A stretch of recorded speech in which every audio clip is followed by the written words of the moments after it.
समय भारत मानक ब्यूरो की तरफ से जो हमारे साथ में है वी गोपीनाथ सर हैं। हम इनसे बात करेंगे और इस प्रोग्राम के बारे में जानेंगे। सर, आज के प्रोग्राम को लेके आपका क्या कहना है, क्या संदेश है? नहीं, एक एक ही मुख्य संदेश ये है कि हम जो है राजभाषा हिंदी का उपयोग अधिक से अधिक करें और हमारे दैनिक कार्यक्रम में भी करें। और हो सकता है कि आगे जाके हम लोग इसको व्यापक रूप से मतलब हमारे अपने पाठ्यक्रमों में भी इसका उपयोग में भी इसको उपयोग में लाए।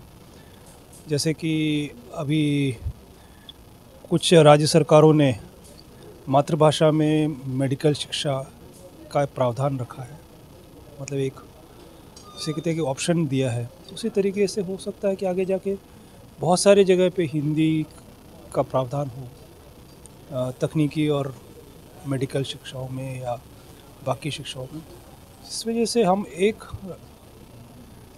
ऐसा एक भाषा का निर्माण कर सकें। देखिए, अंग्रेजी भी जो है आज के दिन में छूट ऐसे नहीं पैदा हुआ है, उसके बहुत वर्ष लगे हैं। बहुत जगह से उन्होंने शब्दों का चयन किया है, शब्द उन्होंने लाए हैं।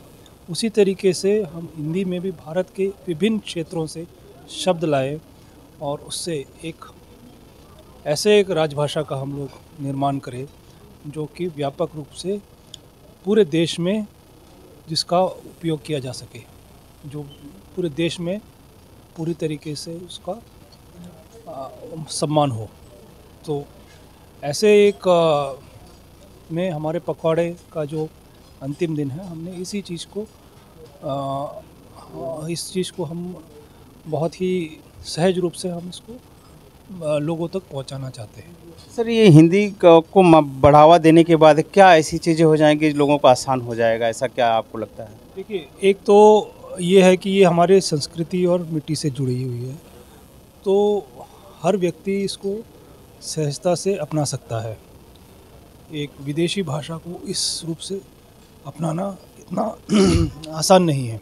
सर, मैं रुकूंगा। जैसे कहता है कि हिंदी भाषा एक सहज भाषा है, ये हमारी मातृभाषा है, हम बचपन से उसको बोलते आते हैं, हमें दूसरी भाषा सीखनी पड़ती है। हमें इंग्लिश क्या है सीखना पड़ता है और सीखने के बाद उसमें हमें जो है एजुकेशन को प्राप्त करते हैं और ये उसको सीखने में जो समय हम बर्बाद करते हैं वह समय ऑलरेडी अगर हम हिंदी में ही उस एजुकेशन को लें, मेडिकल क्षेत्र हुआ, इंजीनियरिंग हुआ, ऐसी बहुत सारी जो क्षेत्र हैं जिसमें अगर हिंदी आने की वजह से बहुत सारे ऐसे विद्यार्थी हैं जिनको आसानी होगी। सर, मेरा कहना गलत तो नहीं है? गलत नहीं है। आप ये देखिए कि जो काफ़ी प्रगतिशील जो प्राकृतिक जैसे देश है, जैसे जापान है, जर्मनी है, यहाँ कोई अंग्रेजी से नहीं प्रगति की इन्होंने अपनी भाषा के बलबूते पे किया है।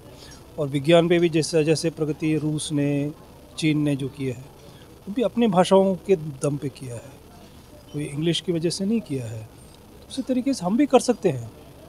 एक आवश्यकता है कि कोशिश करें हम इस पर। और मैं समझता हूँ कि हमने जो भी आज कार्यक्रम किया वो एक कदम है उस कोशिश की ओर।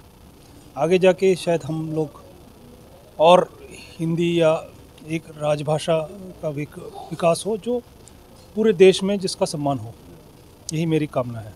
सर, हिंदी को लेके जो है ये पखवाड़ा हिंदी पखवाड़ा जो मनाया गया और इसमें बहुत सारे लोग को पुरस्कृत किया गया, तो ये कब से तैयारी चली और क्या क्या कंपटीशन हुए, क्या क्या चीज़ें आपके स्टाफ में? तैयारी तो मेरे ख्याल से 1 महीने पूर्व ही हो जाता है।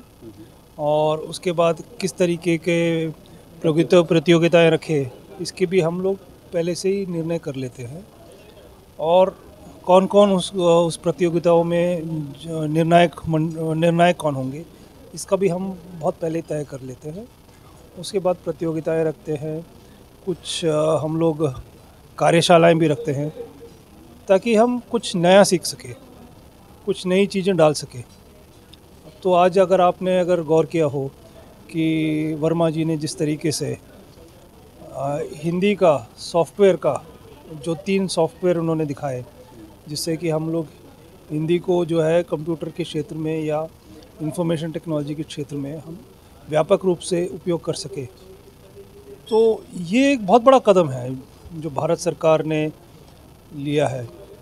मैं एक और चीज़ कहना चाहता हूँ कि अब स्वदेशी सॉफ्टवेयर का भी उपयोग बहुत ज़्यादा बढ़ रहा है। पिछले हफ्ते ही मैंने सुना है कि हमारे माननीय रेल मंत्री श्री अश्विनी वैष्णव ने जोहो में अपना प्रेजेंटेशन दिया था कैबिनेट मीटिंग में। तो ये बहुत बड़ा कदम है कि हम अपने ही एक सॉफ्टवेयर, जिसे कहते हैं ना, जैसे मूल रूप सॉफ्टवेयर, जैसे माइक्रोसॉफ्ट हुआ या गूगल हुआ, उसी तरीके से हमारा भी उसका एक डेवलपमेंट हो रहा है। ये बहुत आवश्यक है। तो उसी तरीके से हमारे भारतीय भाषाओं में भी इस चीज़ को व्यापक रूप से हम उपयोग में ला सके, तो ऐसे सॉफ्टवेयर का भी पैदा होना, और वो भी स्वदेशी रूप में, तो ये इसको हम बढ़ावा देना चाहिए। तो सभी कार्यालयों में जो टूल्स का जो यूज़ करना है, तो क्या वर्मा सर जैसे और भी लोग हैं बताने वाले, या वर्मा सर जी हैं? नहीं, और भी होंगे, पर आज हम वर्मा साहब से ही रूबरू हुए हैं, और जगह और भी लोग हैं। ये पूरा एक हिंदी विभाग है भारत सरकार का जो इस चीज़ को प्रोत्साहन देती है। Thank you sir. बस यही सारी चीज़ें जो हिंदी पखवाड़ा को लेके आप लोगों ने जो ये विशेष प्रोग्राम रखा, और इसके साथ में लोगों को यहाँ पे जो मनोरंजन के लिए कवि सम्मेलन का भी आयोजन किया गया, और कवि सम्मेलन में भी जो है हमारे कवियों ने बहुत ही लोगों को जो है हंसाया। और इन सारी चीज़ों को देखते हुए सर मेरा लास्ट ये सवाल था, जो प्रतियोगिता की बात हुई, तो उसमें किस टाइप की प्रतियोगिता करते, वो हमारा क्वेश्चन रह गया था।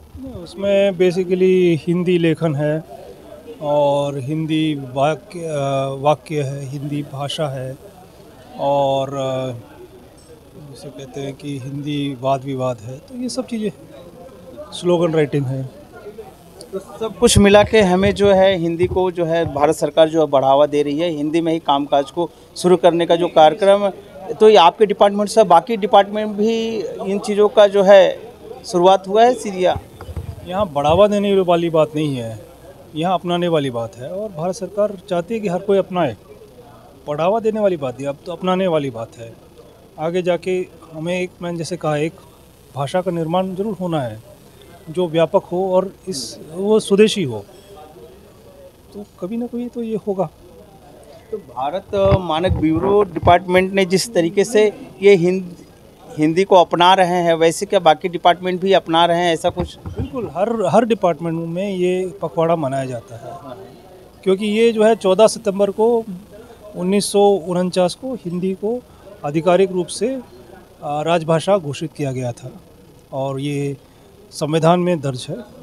तो उसी दिन को हिंदी दिवस के रूप में मनाया जाता है, और ये पखवाड़ा मतलब जिसे 14 दिन तक हम चलाते हैं इसको। तो कल रविवार होने की वजह से हमने आज इसका समापन किया। यही। Thank you sir.